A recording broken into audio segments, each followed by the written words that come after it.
if someone's just like, they don't need any medication for anything, they're pretty fine except for they're overweight or they've got 40 pounds to lose, and they just care about fat loss and losing the weight. What would be the process you would suggest to them? Is it the fasting mimicking diet once every 4 to 6 months and the longevity diet? Is it something else included in that? What would you recommend there? Yeah, no, I mean, in the book, The Longevity Diet, I describe all of it. But I would say the longevity diet, pescatarian, up to age 65, 70, let's say. The one we described earlier, the 12 hours. 12 hours, yeah. The 150 minutes a week of exercise. And I think, for anybody that can do it, 1 hour a day of walking, So find a restaurant that is 15 minutes away or a coffee shop and go there twice, That's 1 hour of walking. What was the exercise amount? How much a week? 150 minutes a week. Right. So this is based on 2.5 hours, just 2.5 hours a week. Yeah, that's it, of working out, of some strenuous exercise. Yeah, running, biking, swimming. That doesn't have to be strenuous. I think only about 10% of that. So about 15 minutes has to be strenuous. Okay. So out of the 150, push yourself for 15. So try to push the limits. Where your heartbeat goes high. So 2.5 hours a week of that type of workout, and on top of that, an hour of walking every day. Yeah. Then on top of that, every day, stairs. Don't use elevators. Just your body is not made for all this. Just sitting around, standing around. Yeah. So how important is the hour a day of walking?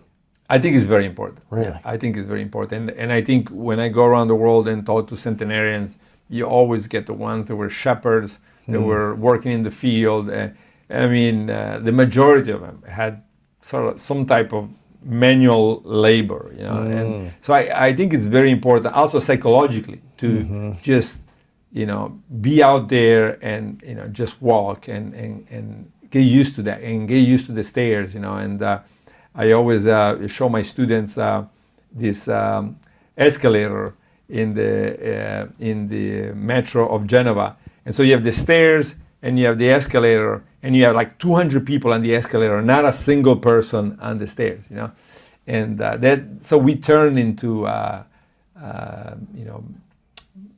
systems that are continuously dependent on cars and machines that do the job for us, Right. So the elevator and okay. And, so there is really even if you think about gardening and there's some of the things that you see maybe in Japan, in Okinawa, eventually even something like gardening can mean a lot of physical exercise. Yeah, you're on your knees, you're squatting, you're using your body in different ways to get in there and stuff like that. You're not just sitting around the whole day. Yeah, I think that's very important. And then I would say I do it myself, and for all the people that tend to gain weight, and I'm one of them. I usually do breakfast and I do dinner and either no lunch. Like when I go to Italy, I have lunch also because it's hard for me not to have lunch there. But when I come back to the States, like Monday through Friday, I don't have lunch. I just have coffee for lunch. Like a tall coffee, and that's it. And that's helped me for the past 20 years. Really? Helped me and helped a lot of people that we follow in the clinics. So that's for not for everybody, but I would say for most people, that's a great way to control weight.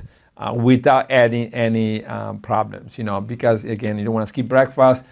Dinner, most people don't want to skip because of dinner is just friends and family and just So and Monday to Friday. So even the lunch on the weekend is probably not a good idea, right? Wow.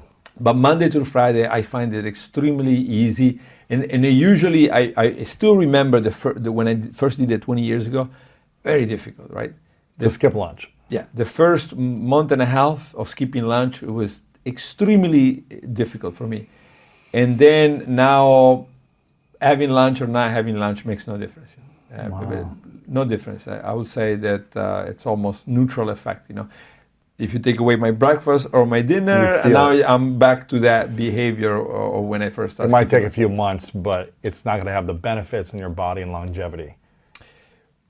Well, I mean, no, dinner could, right? If you skip dinner, it could. Lots of centenarians eat no dinner or very little dinner. They have breakfast, lunch, and then they stop at 3 o'clock. And yeah, that's very common. Nobody studied that, right? So I think it's a little bit less risky right now, knowing all we know, that you keep, you have a snack, a little bit, you have breakfast and dinner and a little snack in between. That's a good way to control weight and not introduce any potential problems. If you skip dinner, it could turn out that, 10 years down the road, we find out the same that was true for breakfast. Skipping is true for now you're going to have too many hours of fasting and now you're back to the good and the bad, right? So you think no more than 12 hours of fasting is key, right? 12 hours only. Well, on average. We know that 16 hours got problems associated with it. And so 16 hours can be good for short periods. For a week or something. But even for a couple of months. If somebody had diabetes and the physician said, we're going to put you on this 16-hour for 2 months. Let's get you down, and then we put you on the longevity diet or whatever other diet. Yeah, I think that's reasonable. That just to unlock a little bit the person to get him lower. To get them to lose some weight and lose some of the abdominal fat that may be helping them also maybe psychologically get into a modality where they're going to change their diet. Yeah. So no lunch. So a lunch fast is what we're looking to do. Wow, that's interesting. So you've been doing that for 20 years. I've been doing that for 20 years. No, most of the time, no lunch. Yeah, and I think you have a big breakfast then, or is it like what do you usually eat for breakfast? No, I have an apple and some almond spread and butter almond chocolate spread, and then some. It's called friselle. It's like dry bread from Italy, from the south of Italy. That sounds good. Very good. So you have an apple with some spread, some bread, and tea. Yeah. And tea. That's your breakfast. That's my breakfast. No lunch. What time do you usually eat breakfast? Let's say 9 o'clock, 8:30, 9 o'clock, yeah. And then no lunch. And then do you have an earlier dinner, later dinner? How's that? No, then I have dinner about 8. 8 o'clock. Yeah. Is there a time we should stop eating dinner to help us with fat loss or with longevity? I would say 3 hours from bedtime. So okay. So yeah, and this is what I do. But people can be shifted to 7 a.m. Say 7 a.m., 7 p.m. Right. And then they go to bed. Say at 10. I go to bed at maybe midnight. And I stop eating at 9. So yeah, I pretty much follow all the things that I preach. That's good. So the longevity diet, 12-hour fasting daily in that window, 1 hour daily of walking, 2.5 hours a week of working out.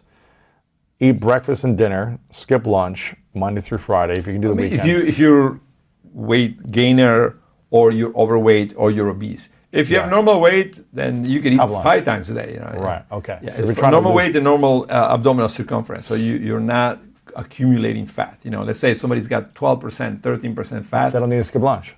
They don't need to skip anything. They might need to eat more. Right. Yeah. Gotcha. Okay. And you mentioned in this team, if we could have this, if everyone could have a team around them. You mentioned a psychologist. Why is a psychologist important for healthy weight control and longevity? I think that this everything is about the mind and your ability to follow certain things and to do them, and that gets even worse for somebody that's got cancer or has got a disease. But even somebody that has nothing, just let's say the 7 out of 10 Americans that are overweight.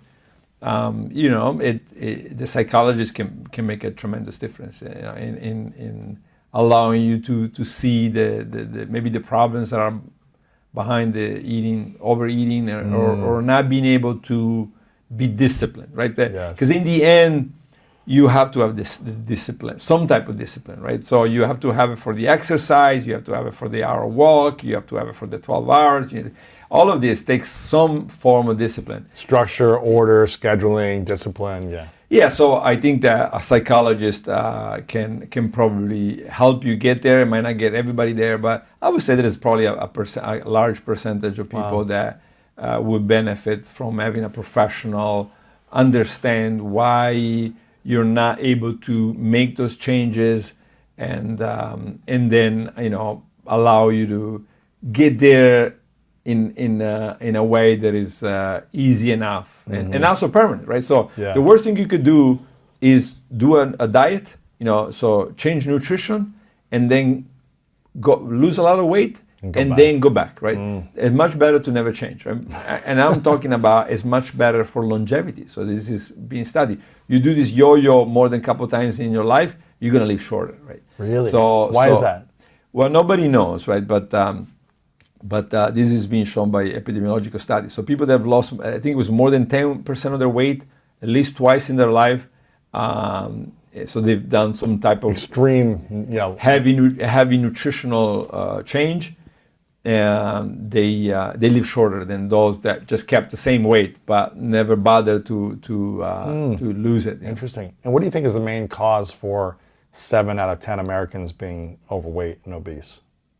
Is it lack of discipline, lack of knowledge, just abundance of food available that they're just eating? Is it they don't care, they're not educated? What's the... No, I think it's the system. System. The whole system is structured. The food companies. The food marketing. The food companies make a lot of money selling everything. And the food company, each individual can say, look, don't blame me. I'm just selling French fries. Am I a bad person because I sell French fries? No, it's okay to allow people to eat some French fries. But then you have the medical system that basically says, we're not that interested in nutrition. We're interested in treating people. And then you have the hospital making a lot of money, because people are sick, and the insurance company pay for it. So the entire system loves it like this, right? The funny thing is, of course, all the people that are working for these companies that sell food and hospitals are the patients themselves, Oh, right. And that's the ironic part, right? So I think that you have to change all the way from the journalist to the TV commercials to the entire system has to change. And so we kind of like it happened for smoke, right? You have to sort of say, yeah, this is not good for you. And so at some point, then the system said, smoking kills you. And then that did not change everything, but certainly it cut the smokers in health, and maybe a little bit over health right now. Right. So that's good. That's a big victory, right? That's a big victory. So now if we say bad food kills you, and we put it in all the labels like in smoking. Yeah, and all the television sing this story, and the universities and the hospitals, and then you're not gonna see everybody. But out of the 72% or so, I think we'll go down to 35. Wow. Or so. I think it's always good to have a reductionist approach and think of the human being as a plane or a car, something that is complicated. Sophisticated and complicated. How do you? I always use it, for example, when people ask, "Shall I go running, 20 miles a day, or shall I never run?" Well, I always say, well, if you keep your car in the garage all the time, not good, right? If you drive your car all the time, not good either.